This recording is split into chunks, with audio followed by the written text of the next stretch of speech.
उन्हाळ्यामध्ये आता सर्रास आपण कलिंगड दररोज खातो, तर त्या ठिकाणी मी कलिंगड आणल्यानंतर याच्या ज्या या साली आहेत त्या अशा कट करून घेते आणि त्यानंतर या साली मी माझ्या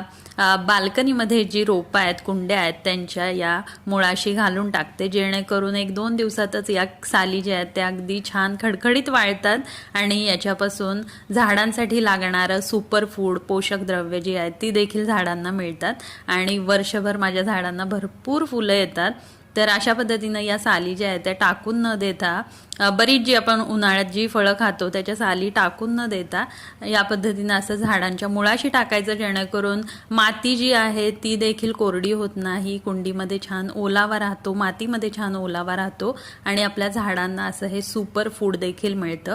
तर अशा पद्धतीनं ही जी सगळी कलिंगडाची सालं होती ती मी या ठिकाणी कुंडीमध्ये